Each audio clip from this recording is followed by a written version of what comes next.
In this module, we are going to be exploring how to use the UDL framework to design accessible courses. This is the heart of this entire course, and we're going to be spending a lot of modules focusing on breaking this down. But this particular module is going to overview where we're going with the rest of this course. You may recall from our first module that the vision for guiding this course is that instructional designers, that is to say faculty, at the University of Tennessee ought to be armed with the knowledge and skills necessary to apply principles that have been justified as improving access to learning for all of their students, so as to increase the quality of learning and the validity of assessments in their courses. One question you might have at this point is, which principles are we speaking of? And for this, we draw from Universal Design for Learning. You've already heard of this in earlier modules, but we're going to go a little bit further in depth now.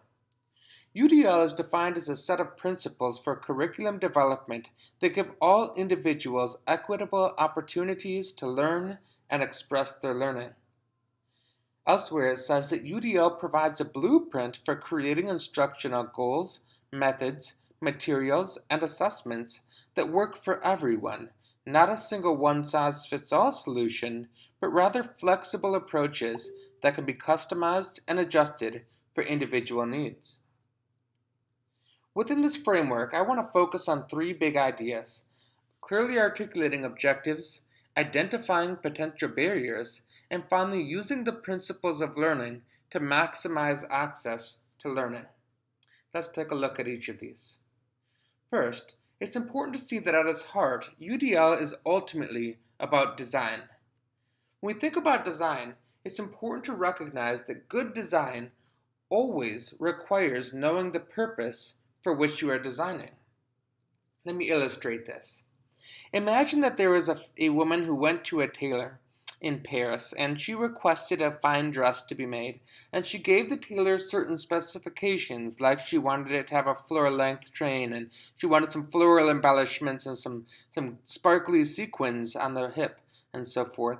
And as she described this, the tailor took notes and said, yes, I know what you want. I will make this dress for you. And he sends her on her way. She comes back upon his invitation a couple of weeks later, and he presents to her this dress. And it has the floor-length train and the floral embellishments and the sequins and all of the features that she described. But the woman breaks down in frustration and says, no, this is all wrong. How could I possibly use this for my wedding? And the tailor, obviously frustrated, expresses, well, you didn't tell me that it was for your wedding, and that detail, the purpose for which it was designed, makes all the difference in how it would be designed. The same argument could be made for designing a car. For what purpose? Is a minivan or a sports car the appropriate car? It depends on what it's to be used for. Is a building's purpose going to affect the way that it is designed? Of course. And yet, when we talk about designing courses in education, oftentimes we start with the textbook, we start with the materials and use that to guide our instruction, when according to the best practices of education, we should be starting by saying, where is it that I want my students to be at the end of the learning? And then we begin to think, how am I going to get them there? Thus, in the realm of design, quality and success are always and completely subjective to the goal. Without a clear objective, materials, assessments, teaching methods, etc., all have no basis for evaluation. So one of the things that we're going to address in future modules is how to clearly articulate objectives. Well-formulated objectives that are disentangled from specific methods of assessment is the basis upon which we will build our instruction. The next step is to identify potential barriers that our students might face when they are going to learn the objectives that we are teaching. These barriers, according to the research, are oftentimes very predictable if we take the time to think it through. For example, if I'm teaching an 8 o'clock class to undergraduate students, there's a strong likelihood that those students are going to be sleepy. If I'm teaching a class at the end of the day, there's a strong likelihood that those students are going to have been learning all day and their minds are going to be wearing out. This becomes real barriers to the learning that I'm going to have to address. There are other barriers that are related to the predictable variability of students that I can expect to be in my classroom. For example, I can expect here at UT that I'm going to have students in my class that are from various cultural and linguistic backgrounds, students who are from in-state and out-of-state, students who have varying degrees of interest in the content that I'm teaching because it's in their major area or not. I'm going to have students with disabilities of various types and various learning styles, etc. And when I create environments in which these recognitions do not translate into changes in how I practice and in flexibility in how I design the learning, they become real barriers that may help prevent some students or all of my students from maximizing their success and the achievement of the objective. We want to use universal design for learning principles to break through or reduce those barriers such that all of my diverse learners have access to the objectives. It's also important to recognize that even when my students achieve the objectives, they still have to show me that they have achieved the objectives because we cannot read their minds. We design assessments that allow them to show their understanding, but when the assessments are rigid and inflexible, then these too can create barriers to how our students express themselves, and students who understand content very well may find that when they're expressing their learning in a multiple choice test, or an essay, or a group project, that what they know does not come through, and therefore those barriers prevent them from demonstrating their knowledge.